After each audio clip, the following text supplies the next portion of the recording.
This episode and others like it are made possible by the generous support of my patrons on Patreon. If you'd like to help support this channel and get early access to every video, consider becoming a patron at patreon.com/secondthought.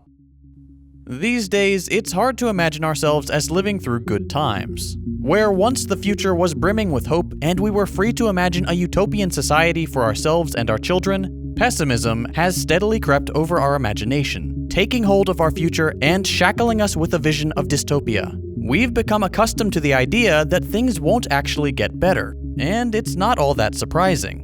Every day we're confronted with these narratives, not just in movies or TV shows, but in our day-to-day life too. We watch from the sidelines as proto-fascist regimes grow in power and popularity. Right in front of us, the institutions of our governments are taken over by those who repress our civil liberties while the state's forces descend into our streets and punish our resistance with violence. We see white nationalism, the very kind we had been told would fade away in our ever-progressing society, swell and become more indiscriminate in its cruelty. Year after year, report after report confirms the enormous toll that our reliance on fossil fuels has on our environment and our health, promising escalation as long as we keep going with business as usual. And all the while, in the background, the machine keeps turning and pushing more and more people into poverty, into sickness, and into endless menial work. These past couple of years, and really the past couple decades, have not been easy. And although this introduction has painted a grim picture of our society, in this episode we'll be focusing on its antidote, revolutionary optimism. Both holding on to optimism as a revolutionary act in itself, and the necessity of optimism in working towards positive change. Let's jump in. Revolutionary optimism is several things. For one, it's the rejection of a defeatist or doomer outlook on life. Revolutionary optimism means remaining hopeful that the goals of the revolution will one day be achieved, and that these causes are worth fighting for, day in and day out. What revolutionary optimism is not is a blind faith in the success of this struggle. It is not falling into dogma and blindly assuming that the end of an unjust and capitalist system is inevitable, and by that assumption, standing back as it continues to reproduce both injustice and capitalism itself. Revolutionary optimism is active. But we should start with the flip side of the coin, despair. Despair, pessimism, or more recently, doomerism, is one of our greatest modern challenges. Whatever you want to call it, it seems that more and more people are feeling it and have given up, either on their own personal success or that of the climate movement, the most existential struggle in the history of our species. Other times, doomerism comes from the ranks of the left, where doomers are convinced in the failure of a socialist future or the impossibility of wishing for a time where large-scale issues like racial inequality will be resolved. There is something understandable about this point of view given the magnitude of these issues. That being said, there is also something deeply wrong with doomerism. This mindset stops progress dead in its tracks. We can see this in every progressive movement. After all, doomerism justifies disengaging politically, in protest or elections, allowing more committed political opponents to define the political sphere to their benefit, willfully ignoring or amplifying the very issues that plunge people into doomerism in the first place. We see this in government explicitly, where politicians take advantage of defeatist narratives in an even more detrimental way as they completely resign on tackling big issues. Before a piece of progressive legislation is even considered by Congress, we have seen time and time again our elected officials giving up on it as if it were dead on arrival instead of treating it properly. Like the product of a political will, they have the power to influence and the responsibility as representatives to see it through. We've seen this with the $15 minimum wage. We've seen it with the Green New Deal, and we'll continue to see it so long as there is a resignation to fatalism on the left. Before these bills ever made it to the Capitol, Democratic leadership admitted defeat, not seeking to counter conservative narratives and bureaucratic obstacles with the same vigor their opponents do. This should be obvious, but the more we prematurely give up and tell ourselves it'll never happen, the more likely failure becomes. And this turns out great for those who want to see progress stunted. For a fossil fuel executive, there is no difference between a denialist and a doomer. Whether you don't support measures to reduce the effects of climate change because you've given up, or because you don't believe in the problem at all, it's all the same for those who profit off the continued emissions of greenhouse gases into the atmosphere and the pollution of our local environments. But of course, doomerism doesn't come out of nowhere. There is an explanation. Behind this fashionable internet term is often simply another form of depression. This deep-seated feeling of despair brought about by converging social and societal factors can be less a political philosophy and more of an illness that affects many of us.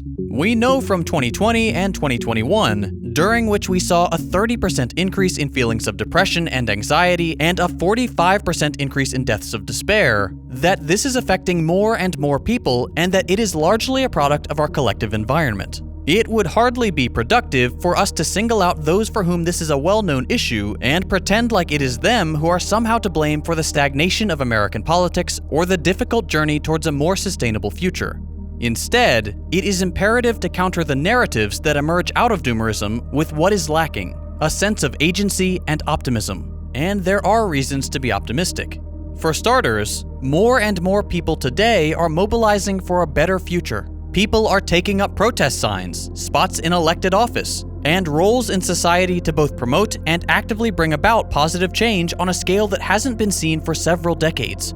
Last year, city streets swelled with massive crowds the world over, with people advocating for a more equal society and the end to our dependency on fossil fuels. On the left specifically, we've seen a massive surge in political awareness and support for the socialist cause. But if you find yourself falling into the doom and gloom mindset, you likely already know this and think it's not enough. But don't worry, there's more, and there are things that you can do. For one thing, acknowledge that this isn't your fault. Plenty of people are falling into this sense of general malaise, and there is objective proof that this is a product of our circumstances and the specific conditions most of us live in today. Second, while this all seems so permanent, the odds are on our side. They're on the side of progress. For climate change specifically, we're kicking fossil fuels out of energy production at rates we never expected 20 to 30 years ago. In some countries, like Scotland, renewables make up almost the entirety of energy production at 97%, a recent development that would have seemed unimaginable a generation ago. In Global South countries like China, where renewables are still a comparatively costly option, an ever greater portion of electricity is coming from less polluting sources. Just recently, China declared that it would cease all funding for new coal plants, doing more for the climate movement with the stroke of a pen than decades of unproductive Western summits. While it may often seem like our current moment in history is part of this long lineage, an unbreakable string of events, we exist in a very new time that can just as easily transform into something different. Like Ursula K. Le Guin said, "Though we live in capitalism and its power seems inescapable, so did the divine right of kings. Any human power can be resisted and changed by human beings. We have far more agency than we often feel like we do. In a human history of 200,000 years, our current economic model has only prevailed for the past 500. Our current conditions for less than a century, and our ability to change them has never been so great."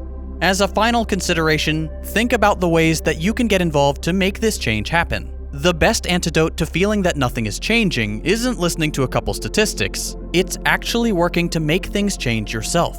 It's hardly a new idea that action is a remedy to despair, but we don't need particularly novel ideas for things to improve.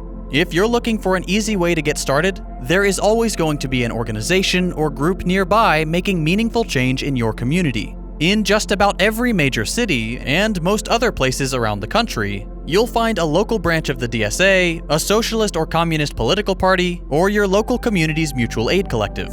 And yes, for those of you who like to complain about the DSA and claim it's a sham, I'm going to continue including it because it's always better to get involved and learn the ropes of organizing than it is to call everything an op. No, it's obviously not perfect. Yes, some branches are way too liberal, but it's a democratic organization. If you want it to become more radical, get involved and work to make it happen. Or at the very least, attend a meeting, confirm it's not for you, and then you'll know you're not missing out on anything. If none of these groups are options in your area, there will still always be some place looking for help or be some way that you can leverage your skills to make a positive difference. If you can cook, you can participate in efforts to feed the homeless, or those demonstrating at sit-ins, protests, and strikes. If you're an artist, you can create posters and flyers for a local group, or just to promote socialist ideas. If you're a writer, write for whatever audience you can get. It's never been easier to host your work online. Same thing if you're a speaker. If you have medical or first aid skills, help out when protesters are injured. If you can edit videos, make your own channel. I started with 0 subscribers, a computer, and some opinions. Anything is possible. If you feel lost, start reading and learn about what other people have done, either on your own or in book clubs or online communities. Participate in the movements you see spring up around you. Speak at local government meetings. Elect local leaders that better represent you, or run yourself. If you can find even one thing that makes sense for you to do it. At the end of the day, the message behind maintaining a revolutionary optimism isn't committing to taking up arms or immediately overthrowing a government you disagree with. It's about maintaining a consistent and continuous vision of resistance against capitalist decline within a framework of solidarity and community. A revolution is not measured by the moment a government or economic system falls, but rather by the efforts of a united community, and that takes time, people, and hope to build. If this feels oversimplified, that's because it is. Of course, telling you to make posters isn't going to suddenly end climate change or resolve any of the awful situations we found ourselves in the same way that no video will ever perfectly speak to your circumstances or what you can do, or even completely capture something as vague as revolutionary optimism, this is only a first and deeply personal step. The goal in these suggestions and the critique of doomer narratives isn't to give you all the keys, but to participate in the cultivation of a culture of positive action. This is the only way forward. If we look to the past, positive determination and commitment to change has always been the only way to achieve progress. Every social movement has relied on positivity, not naive idealism or the misplaced belief that society is further along than it really is, but a genuine desire to push forward and strive for positive change. Baked into the very idea of a movement for change is the feeling that there is hope. For a movement to exist, it must both realize the inadequacy and injustice of the present, but also believe in the ability for this to change into a better future. That is inherently optimistic. Otherwise, why create a movement at all? On the pragmatic level, social organizers have known the importance of optimism for a long time. If their project doesn't seem exciting, driven by enthusiastic people, or reasonably likely to succeed, people won't join, and why would they? Part of the reason one of the suggestions in this video is to join a local organization is because collectives create self-reinforcing visions of hope and optimism. When a collective properly uses hope to set itself goals, both you as the member and the organization as a whole are pushed forward towards social change. Hope becomes much more tangible, and therefore so does the chance of a difference actually being made. If you're still unconvinced, start reading about past revolutions, present social movements, and the central role played by revolutionary optimism and hope. As always, the sources for this video, including an academic paper that details the importance of group-based hope for environmental action, are in the description. This is not an optimism meant to distract you from everything that has gone wrong and the legitimate fears you may have about the future. This is not a justification for complacency. This is active change. It is solidarity in response to toxic hyper-individualism. The future is ours to determine. We have a world to win, but it will take dedication, hard work, and revolutionary optimism. I mentioned at the beginning of this video that this kind of content is made possible by my patrons on Patreon. When I decided to make the shift from general interest stuff to more radical political content, I knew I ran the risk of sinking my channel and losing my ad revenue and sponsors. These days, it's pretty hard to get a sponsor on my videos. I have one reliable one, and they're great, but for the most part, I'm having to rely on the generous support of viewers like you. If you appreciate the work I'm doing, and you're able to chip in even $1 a month, I would greatly appreciate the support. As a little show of that appreciation, every patron, regardless of donation amount, gets early access to every video, as well as access to our patrons-only Discord server. It's a great place to hang out, chat with other like-minded people, or learn about socialist theory in our book club. I'm also pretty active in the server, so you're always welcome to ping me to ask a question or just say hi. You can find my Patreon, join our growing Discord server, and get early access to every video at patreon.com/secondthought. If you enjoyed this video, consider dropping a like. If you hated it, a thumbs down. You can check out my previous videos by clicking the links on your screen. Thanks for watching, and I'll see you next week.